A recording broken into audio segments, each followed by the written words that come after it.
Olá, estudante! Falaremos de movimento escalar e suas relações com o tempo.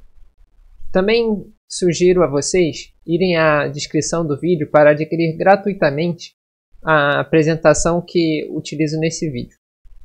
Outra sugestão é acelerar o vídeo para aqueles que já têm conhecimento do assunto. E caso você não saiba fazer isso, vá no player do YouTube, na configuração, tem a opção de acelerar em até o dobro da velocidade normal de reprodução. Agora partimos para a aula.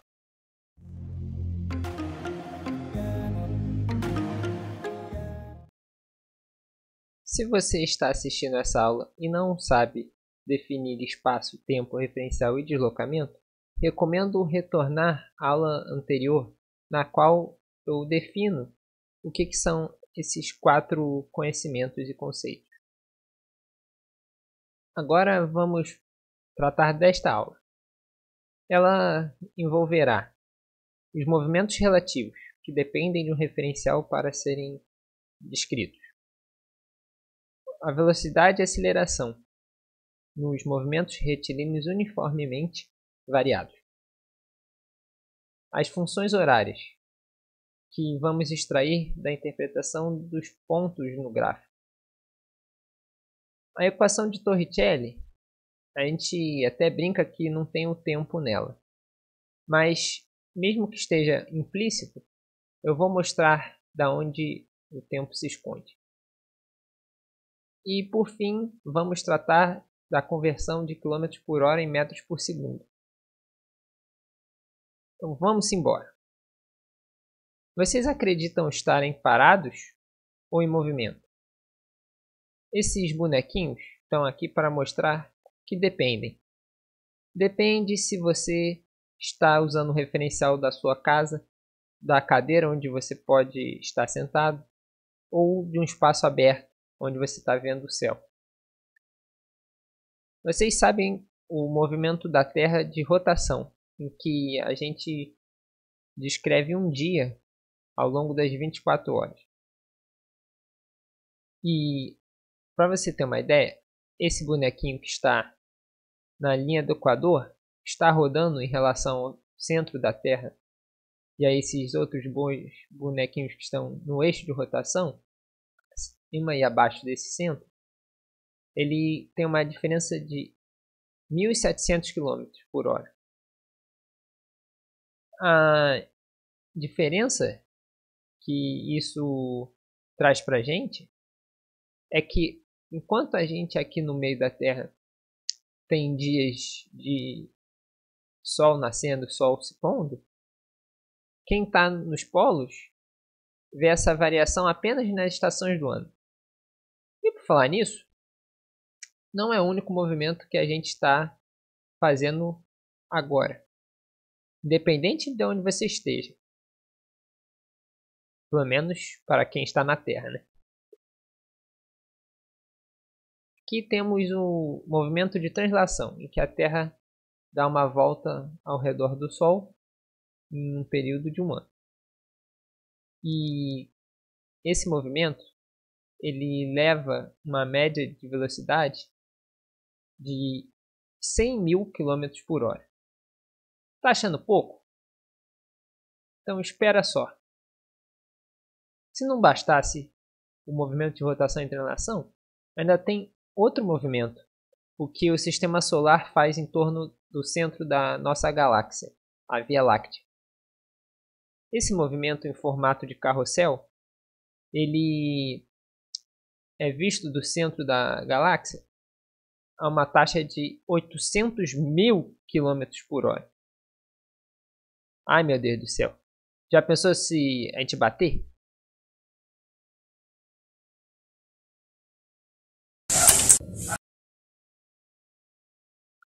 Apresento vocês também o Tracker, que é um software gratuito e ele auxilia muitos que precisam fazer a videoanálise, que é basicamente isso aqui.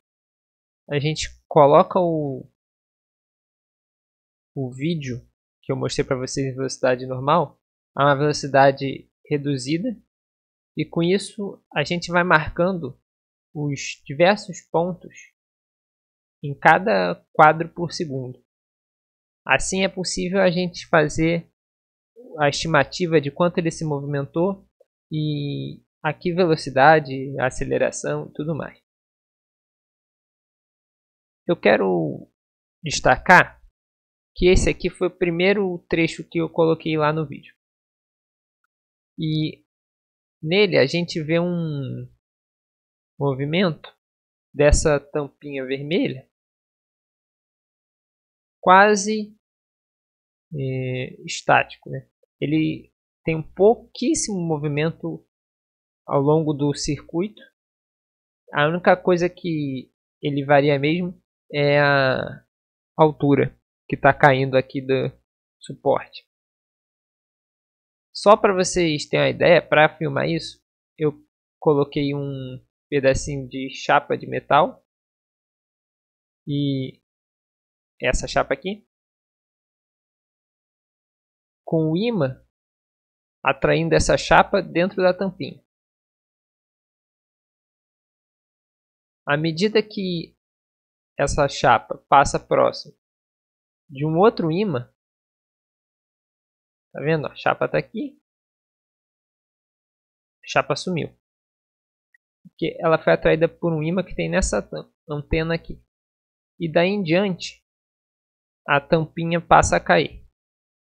Mas está vendo que ela cai quase junto da direção onde está a perspectiva do celular que está filmando aqui de cima?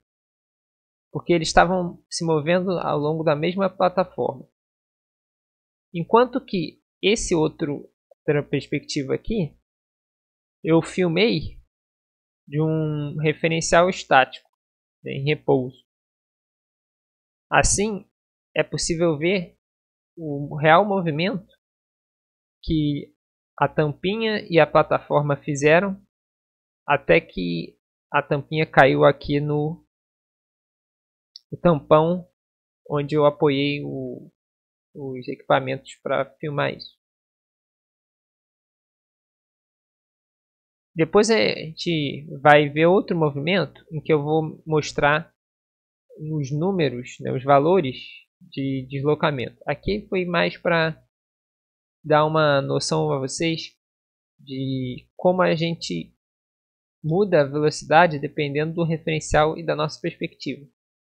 Aqui parece que ele se moveu muito pouco ou quase nada. Aqui a gente vê que ele se moveu um bom pedaço, um bom espaço.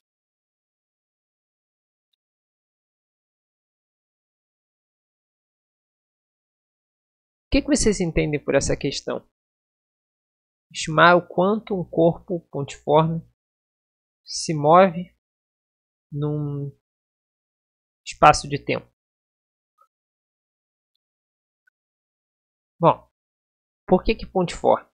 Porque o corpo tem dimensões desprezíveis em relação ao espaço que ele está percorrendo, à distância que ele percorreu nesse intervalo.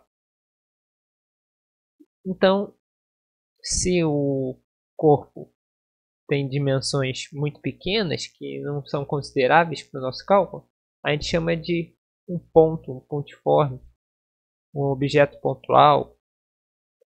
Não é alguma coisa assim muito complicada como o nome parece ser. Agora, vamos à relação que a gente vai trabalhar hoje. Antes de fazer essa divisão, é importante notar que se não tiver no instante inicial ou na posição inicial, a gente vai ter que subtrair essa posição da final, para que o cálculo, né, a estimativa, ela não esteja adulterada pelo dado a mais na conta. Então vamos fazer essa divisão. O que a gente encontra quando faz isso? A gente encontra a taxa de variação. Se com a subtração a gente encontra a própria variação, a taxa dela é a divisão. E qual o nome especial que a gente dá para isso? Velocidade. Quando a gente consegue ter um deslocamento constante num intervalo de tempo, no segundo intervalo de tempo, no terceiro e assim por diante, a gente vai chamar isso de velocidade constante. Mas se a velocidade variar, a gente vai trabalhar com outro conceito, ainda que faça a mesma operação. A gente subtrai a velocidade anterior da velocidade final e vamos ver se a gente encontra alguma variação. Se a gente encontrar, vamos supor, eu tinha uma velocidade x, terminei com a velocidade y. Se x e y são diferentes, então a gente vai ter uma variação de velocidade. E o que acontece se a gente pegar essa variação de velocidade e dividir por uma variação de tempo, alguns instantes de tempo? Se essa velocidade variou, a gente vai encontrar aceleração. Mas se ela se manteve a mesma, constante, em todo o tempo decorrido, a gente vai encontrar uma aceleração nula. E o mesmo aconteceria para a velocidade. Se não há deslocamento, se a posição inicial e final forem as mesmas, então a velocidade também seria nula. Uma menção importante é que quando a gente fizer os cálculos, a gente vai usar a letra grega delta para economizar espaço aqui na apresentação. Isso é muito comum em vários livros e demais materiais de estudo. Então, já vamos nos habituar com ela. Aqui temos as funções horárias. Por que horárias? Porque elas se relacionam com o tempo. E o que cada coisa dessa aqui representa? Bom, um instante de tempo é um tempo determinado. Aquilo que a gente vai escolher para que encontremos a posição ou a velocidade nesse tempo. Com essa função, com essa fórmula, a gente consegue fazer isso. A gente vai inserir aqui um tempo, que é no local da nossa variável. Pode ser 1, 5, 10, 3, qualquer número. E com a velocidade, a taxa de variação do movimento, a gente vai somar a posição inicial para encontrar a posição final ou a posição no determinado tempo, a posição instantânea, como a gente chama. Outra menção importante é que o P pode ser também encontrado como S nas fórmulas. E por que S? Porque em inglês o S quer dizer espaço. É a primeira letra da palavra space. E assim facilita a gente depois de decorar uma mnemônica. São palavras que facilitam a nossa memorização. A velocidade no tempo determinado é a mesma operação que a gente fez com a posição inicial. A única diferença é que agora, em vez de a gente tratar de posição, a gente vai tratar de velocidade. E aqui não é mais a velocidade vezes o tempo, vai ser a aceleração vezes o tempo. Mas matematicamente é só trocar o nome das letras. Na física é que a gente vai encontrar um significado diferenciado.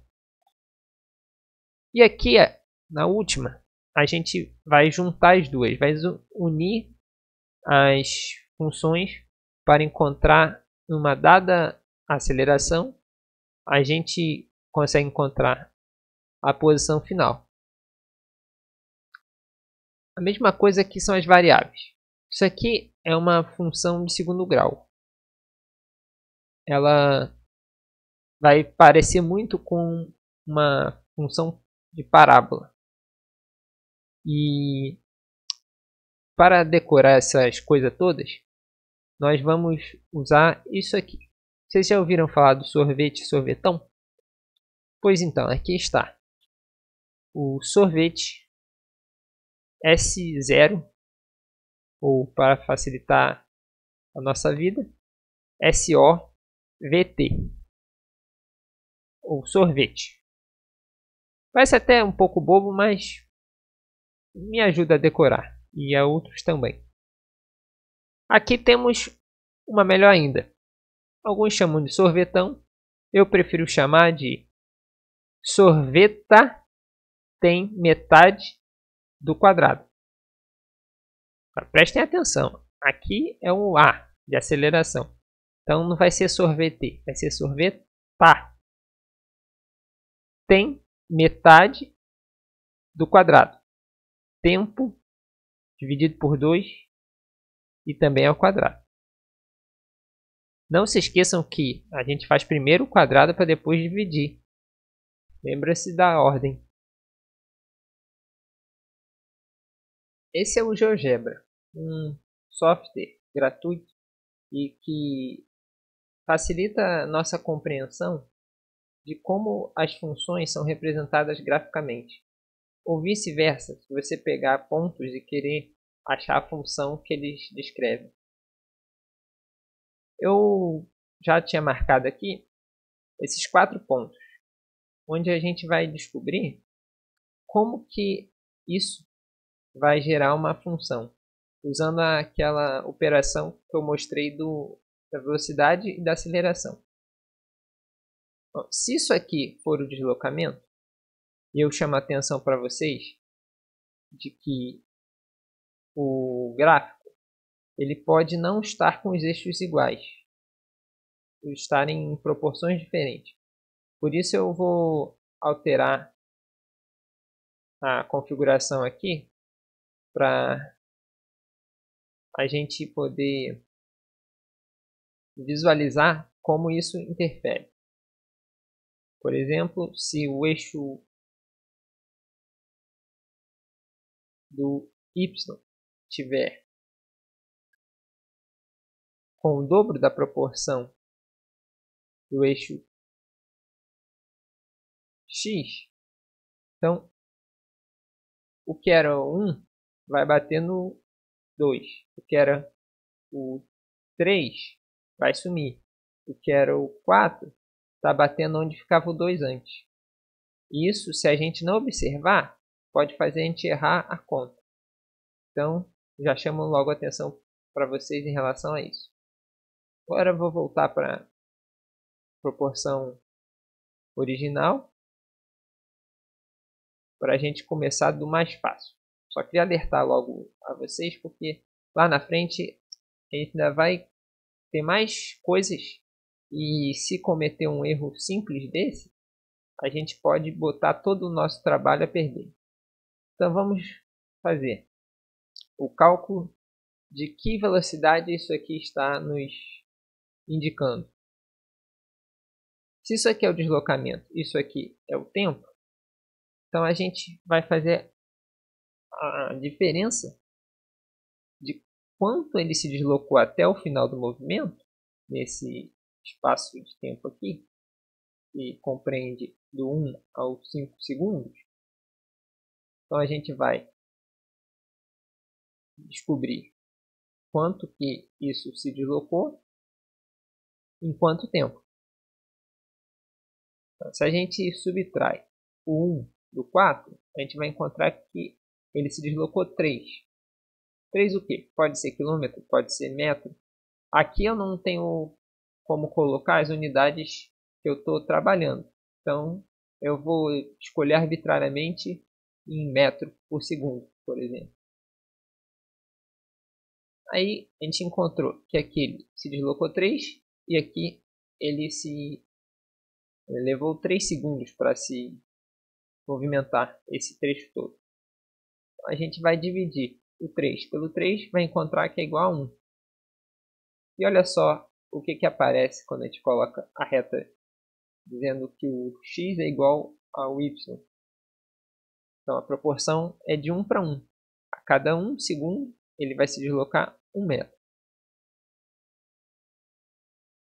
Vamos para o próximo exemplo. vai se deslocar em cada instante de tempo. Aqui também para mostrar a função, a equação que isso vai gerar, é essa linha reta aqui em cima do 2. Aqui também a gente pode ver que não há aceleração, porque a velocidade é constante. Agora vamos para um exemplo um pouquinho mais sofisticado. O que vemos diferente nesse exemplo? Ele, em vez de ter os seus pontos uma inclinação que cada vez mais se distanciava do eixo horizontal, ele está se aproximando do eixo horizontal com a passagem do tempo.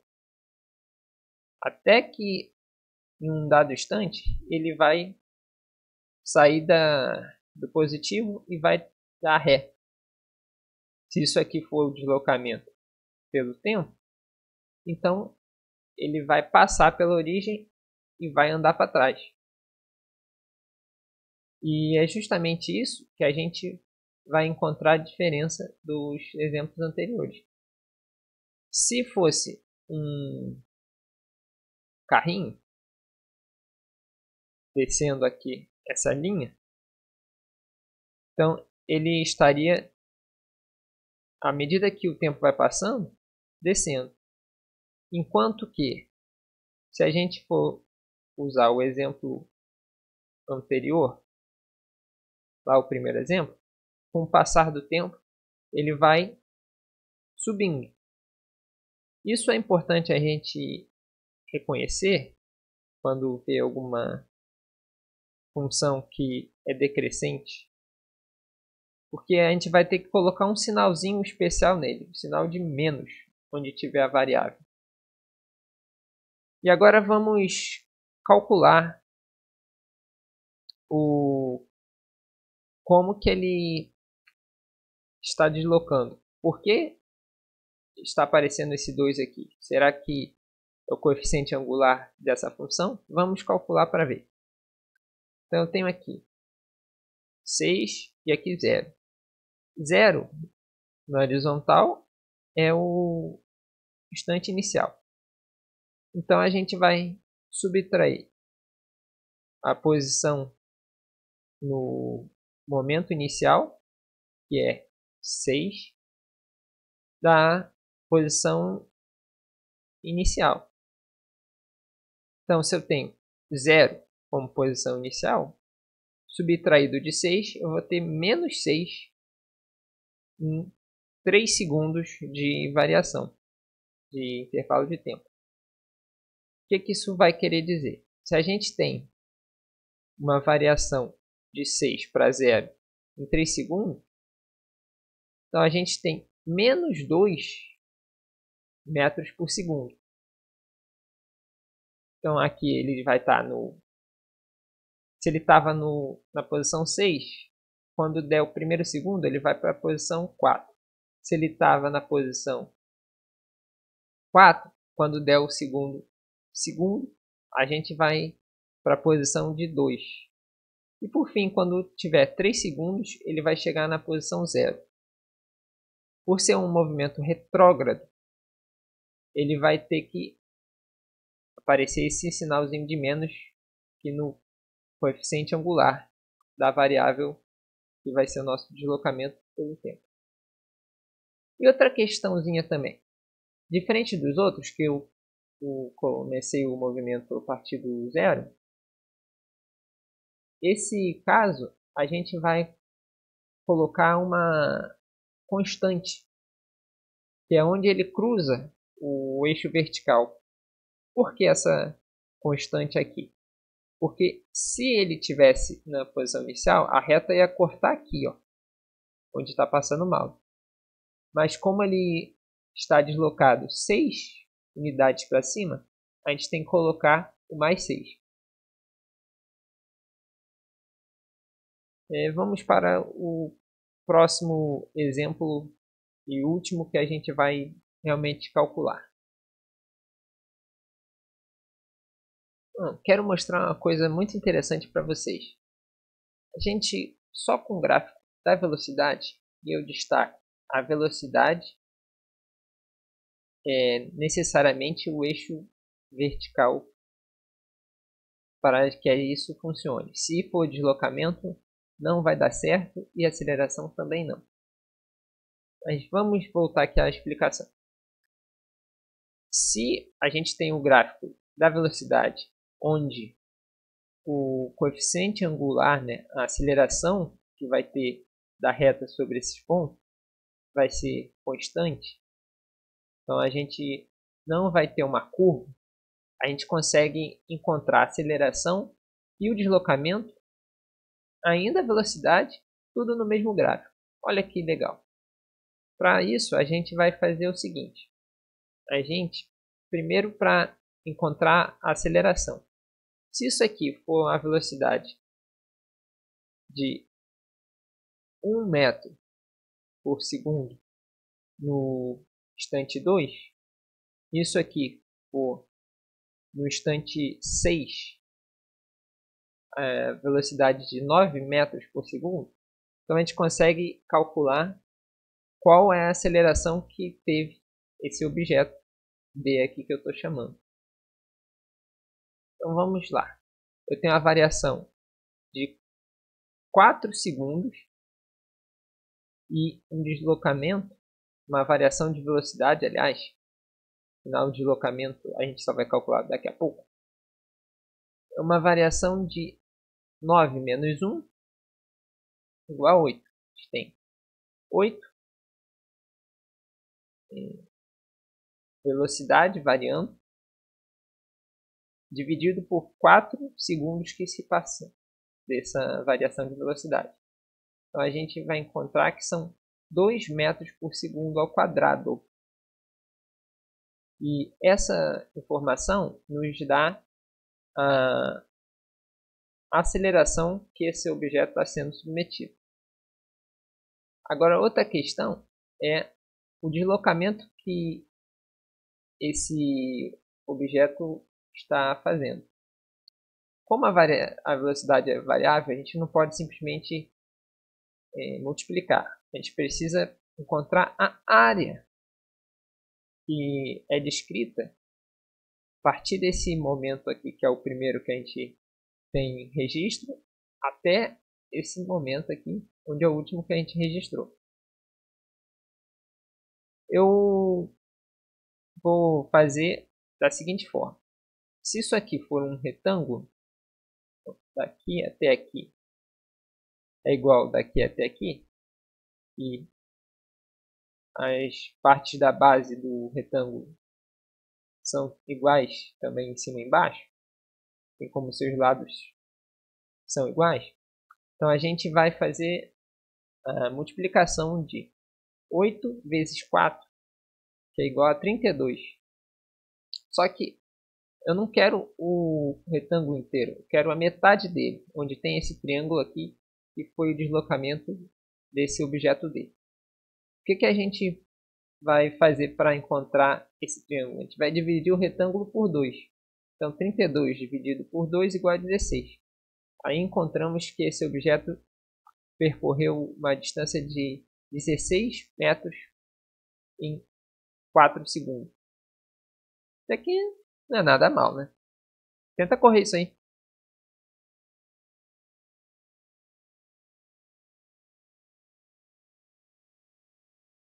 Esse é o último exemplo que eu vou dar e a gente nem vai calcular por uma questão de falta de recursos matemáticos.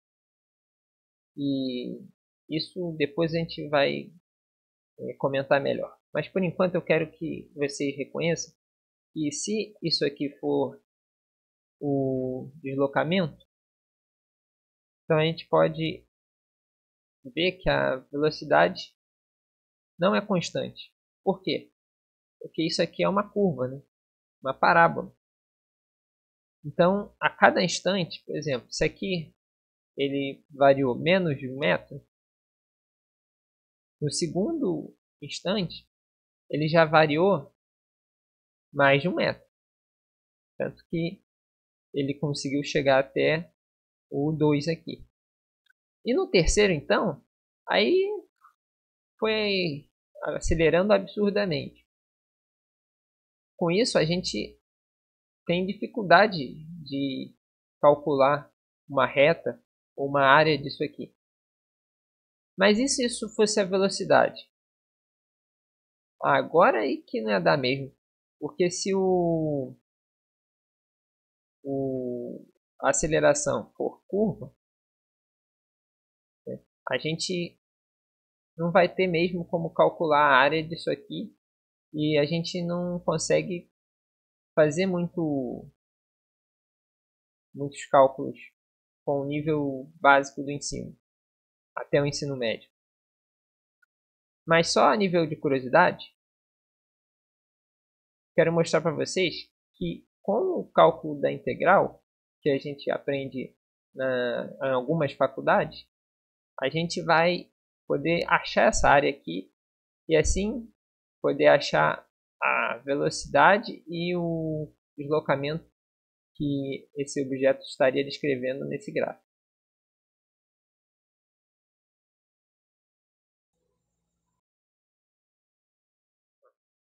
O vídeo que eu acabei de reapresentar a vocês, e ele já tinha sido ilustrado na aula anterior com o Strobo, agora eu venho fazendo a demonstração no tracker. E assim a gente vai poder marcar os pontos e ver os deslocamentos em relação ao tempo, a velocidade e a aceleração. E vou colocar ele para tocar sozinho. Assim vocês viram como foi o movimento dele aqui no vídeo. Essas marcações que vão passar para cá como os pontos no gráfico. Também interessante notar que ele faz uma curva. Isso pode ser reparado aqui. Não a curva em si é a mesma que ele fez, mas a mudança de direção acabou prejudicando um pouco a velocidade do início desse corte que eu fiz do vídeo. Assim você pode ver que a aceleração começa lá embaixo, aí chega no zero, enquanto que a velocidade estava reduzindo e chegou no zero.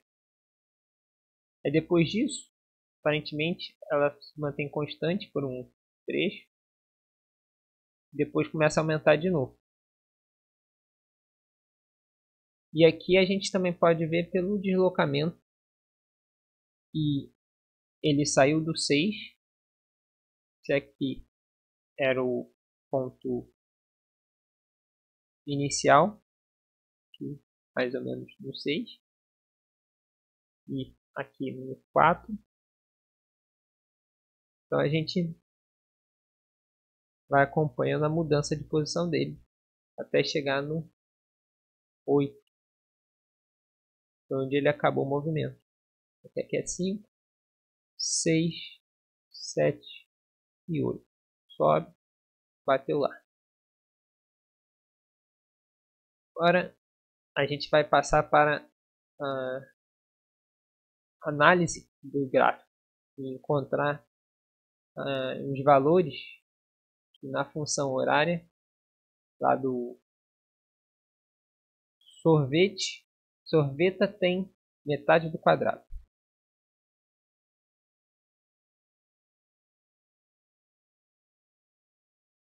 Aqui está a função que melhor descreve isso aqui.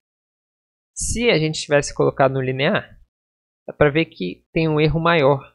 Os pontos não são tão bem marcados na descrição linear. Mas quando a gente coloca na função parabólica, a gente encontra uma adequação dos pontos muito melhor à função que a gente está usando. E aqui para reparar nos valores, a gente encontra que se isso aqui está em metro, então esse 2 representa 2 centímetros de aceleração. Então é 2 centímetros ao quadrado de aceleração. É de centímetros por segundo ao quadrado. Retificando o que eu falei. Agora, em relação à velocidade inicial. Ele já tinha a velocidade inicial de 3,5 centímetros por segundo.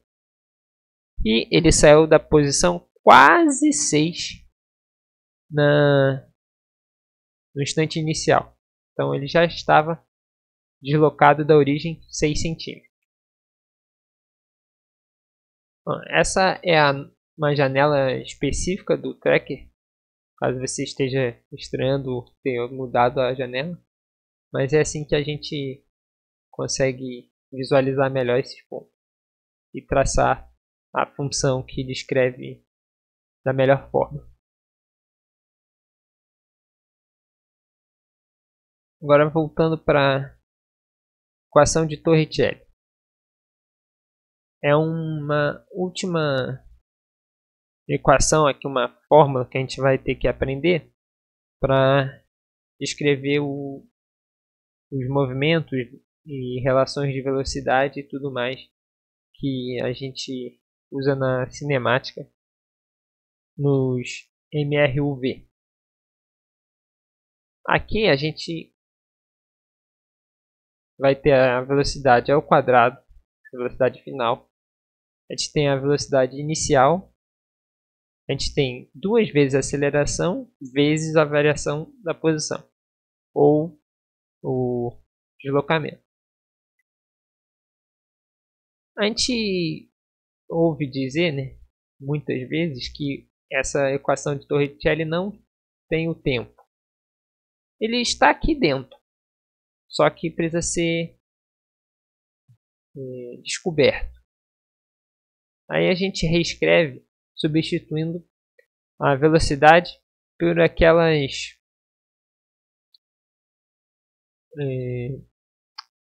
relações que a gente atribuiu lá no início da aula. Aqui temos o deslocamento sobre o tempo, que é igual à velocidade. Aí coloca isso ao quadrado. Aqui, na velocidade inicial também, a gente substitui por a variação da posição pelo tempo. E aqui, no final, na aceleração, a gente também substitui a velocidade pelo tempo. Só que aqui, em vez de ser posição, como era nas outras, a gente está substituindo pela velocidade. Mas o tempo também está aqui.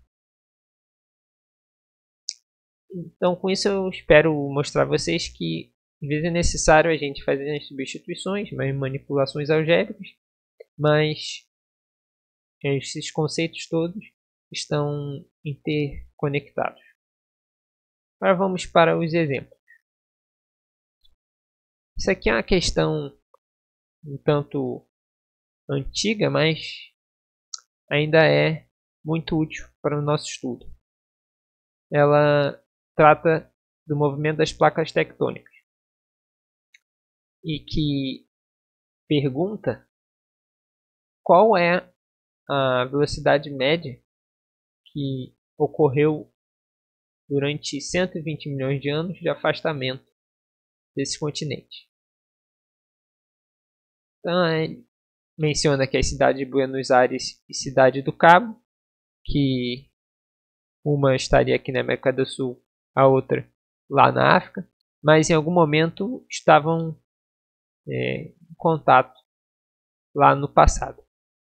Agora a gente vai colocar isso aqui nas mesmas unidades para comparar. Se aqui está em milhões e aqui está em milhares, a gente vai colocar tudo isso na unidade principal para descrevê-los. No caso do quilômetro, a gente vai transformar em metro. E no caso dos 120 milhões, a gente vai colocar anos. Aí depois disso a gente conta as casas, né? Isso aqui tem 1, 2, 3, 4, 5, 6, 7. A gente vai colocar aqui, tirando o 6, vai ficar 10 elevado à sexta potência. Pode ser até coincidência, mas esse 6 não tem nada a ver com a potência. Ele tem a ver com a posição em relação a todos esses zeros. A mesma coisa para os anos. Se aqui a gente tem 3, 6 mais 2, a gente vai colocar 8 na exponenciação do 10, na potência de 10. E com isso a gente vai ter 1,2 vezes 10 à oitava potência. Aqui temos a nossa relação de deslocamento sobre o tempo e encontramos a velocidade. Então já está tudo preparado para a resposta depois do desenvolvimento. Aqui um pouquinho de revisão para divisão de bases iguais. A gente vai subtrair os expoentes, ficando dessa maneira. Então, se a gente tinha 6 subtrai 8, 6 menos 8 igual a menos 2. E aqui, se fosse 6 sobre 12, seriam meio, né? É uma proporção de metade. Como a gente está com uma vírgula aqui, a gente teria que igualar em cima e seria 60 sobre 12. 60 sobre 12 vai ser igual a 5. E a notação científica, colocando aqui a base 10 elevado a menos 2. Para deixar em metro por ano, como foi a nossa questão pediu. Se a gente fosse transformar isso aqui para outra unidade e tirar esse 10 elevado a menos 2, seria centímetro por ano. Só para vocês compararem. Aqui temos outra questão envolvendo gráficos. Dessa vez eu peguei de um vestibular mais antigo ainda. Mas com essa questão é possível revisar vários conteúdos da aula de hoje. Aqui estão os pontos, já respondendo a letra A. E com esses pontos a gente vai ter que descobrir que movimento é esse. A gente por enquanto só está estudando os retilíneos. Então já pode dizer que seja retilíneo. Outra coisa que a gente pode dizer é que se isso aqui é deslocamento, mudança de posição pelo tempo, então a gente já pode reconhecer, sendo uma reta, que ele vai ser uniforme, ele vai ser constante. E por último, que esse deslocamento com o passar do tempo está diminuindo. Então ele está sendo retrógrado, ele está dando ré, está se aproximando do ponto da origem, ponto que seria o inicial. Então, aqui está. Retilíneo, uniforme e retrógrado. Aí, como a gente vai descobrir essa função horária específica do movimento representado aqui no gráfico? A gente vai pegar, e muito cuidado com isso aqui, hein?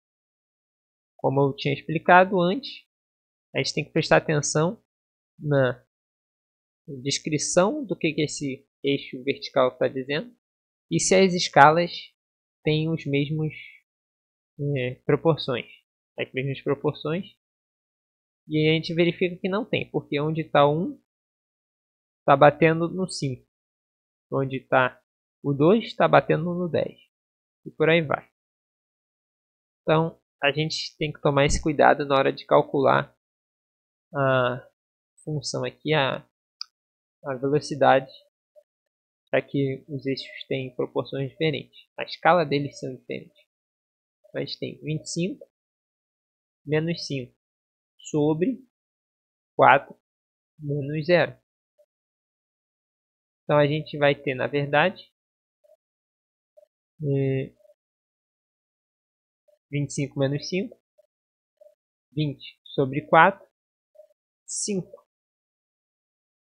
Então, tendo o coeficiente angular e se a gente for contar aqui qual é a diferença da posição inicial para a origem, a gente vai encontrar que é 25. Então essa é a nossa constante inicial. E aí, usando aquela fórmula da função cuja a descrição é do movimento de velocidade constante, a gente vai encontrar que é igual a 25 menos 5t.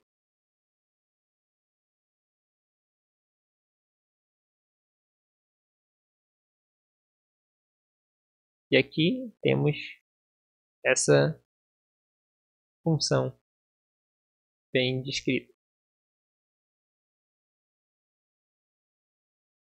E a distância que vão percorrer nesse intervalo aqui de 0 a 5 segundos.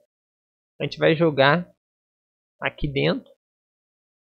E como a gente só quer saber a distância, não importa a posição que ele vai parar.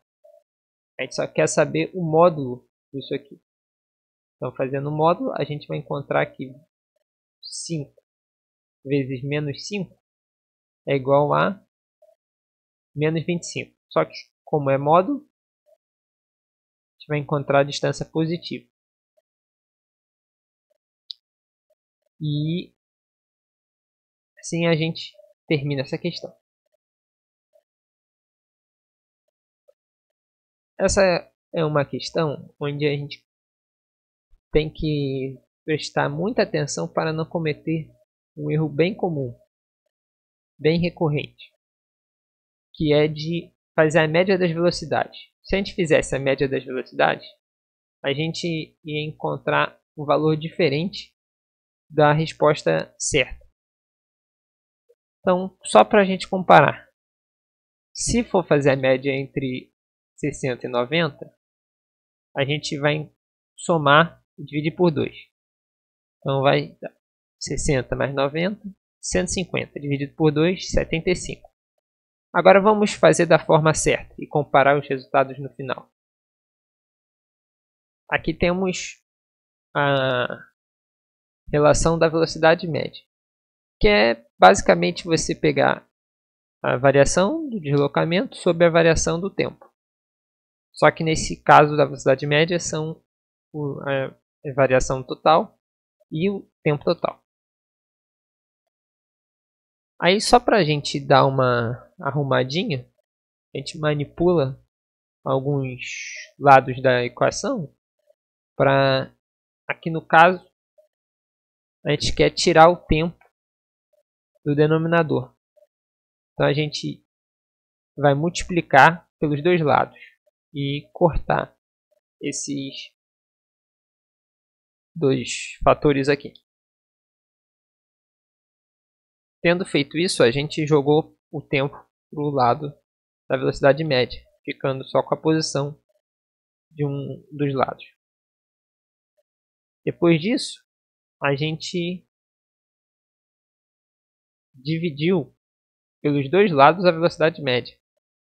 Assim, a gente conseguiu deixar do mesmo lado a posição, a variação da posição total e a velocidade média. Com isso, a gente conseguiu separar o tempo, já que a gente aqui não tem nenhuma menção a tempo. Então ele não seria muito útil para resolver essa questão. E fazendo essa manipulação, as duas coisas que são mais relevantes para a nossa resolução estão no mesmo lado. Aí, chegando a essa manipulação aqui. Ele saiu daqui com a posição sobre o tempo, a variação da posição sobre o tempo decorrido, e a gente chega à variação da posição sobre a velocidade média. E agora a gente vai abrir isso aqui, porque a gente tem duas velocidades em pedaços do circuito diferentes. E agora a gente começa a substituir os valores. A gente tinha a variação da posição sobre 2. Da onde a gente tirou isso aqui? Porque no enunciado que esse modelo de automóvel foi testado, é desenvolvido o seguinte raciocínio: que a primeira metade da pista foi percorrida a uma certa velocidade. A outra metade foi percorrida por uma velocidade superior. Então a gente tem aqui duas metades percorridas por velocidade diferente. Então, seguindo, a gente vai passar a colocar essas velocidades e substituir também na equação que a gente tem no momento. E fazendo essa substituição, a gente faz a multiplicação, encontra os valores dos denominadores. E para terminar isso aqui, a gente precisa de fazer uma proporcionalidade e assim ter o denominador em comum, para só depois encontrar o valor final. E aí a gente faz o mínimo menor múltiplo comum.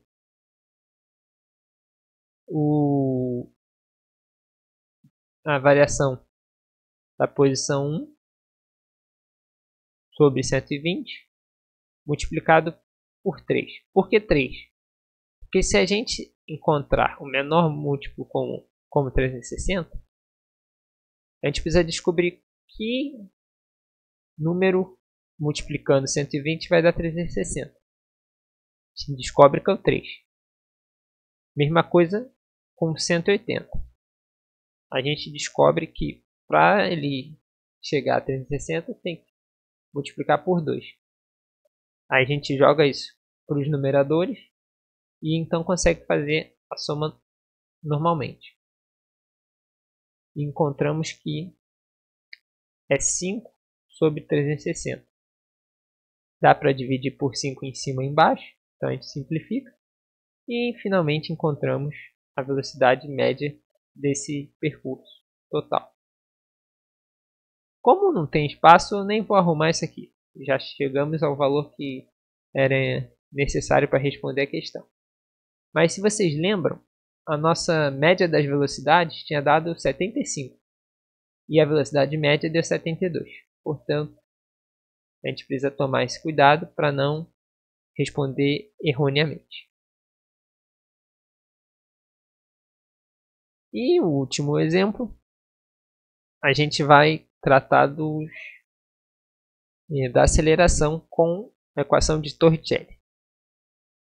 Se a gente está num carro e ele, em seu deslocamento, está a 20 metros de um sinal e vai fechar, a gente precisa reduzir para não ultrapassar o sinal quando ele está fechado. E essa redução é de 10 metros por segundo ao quadrado. Ou seja, ele freia e desacelera a essa proporcionalidade. Tendo a distância e tendo a aceleração, mas a gente não tem o tempo, o que resta fazer? A gente pega a equação de Torricelli e vai substituindo os valores. Aqui a gente tem a desaceleração. Se ele está desacelerando, então ele está reduzindo, freando E com isso, a gente tem que colocar o sinal negativo, porque ele está numa variação de velocidade a contrário do sentido do movimento. Então, à medida que ele se movimenta, a velocidade vai reduzindo. O outro valor que a gente tem que substituir aqui e que não está tão explícito é que a gente precisa parar. A gente precisa parar antes de ultrapassar o sinal. E como que a gente transcreve isso matematicamente? É igual a zero. A velocidade final vai ser nula. Ele vai estar parado. Senão vai haver variação de posição. Então ele está sem velocidade. A outra coisa que a gente vai colocar aqui são de 20 metros, que é a distância que ele tem para percorrer e parar. Agora a gente vai subtrair dos dois lados o menos v ao quadrado. Assim a gente consegue eliminar o da direita da equação e ainda por cima, cortando, quando a gente vier para cá, a gente só vai ter a variável de um lado e os números do outro, que vai facilitar bastante para a gente encontrar esse valor aqui. Repare que ambos estão com sinais negativos. E a gente pode multiplicar por menos 1 para trocar os sinais dos dois lados. Assim a gente vai ficar só com valores positivos. A gente pode adicionar o 400 e tirar o quadrado do v. E assim a gente consegue achar a velocidade em metros por segundo, que é igual a 20. Sendo essa velocidade em metros por segundo, a gente vai ter que fazer uma regra de 3 para poder descobrir como vamos transformar esse quilômetro por hora. E aqui a gente primeiro simplifica. Se fosse notação científica, aqui seria elevado a 1 vezes 10 elevado a 3. Embaixo, 3,6 elevado a 3 também. Vezes 10 elevado a 3. Aí aqui a gente já simplificou. E vamos fazer o produto dos opostos, cruzado. Aqui. 10 vai multiplicar x, 36 vai multiplicar 20.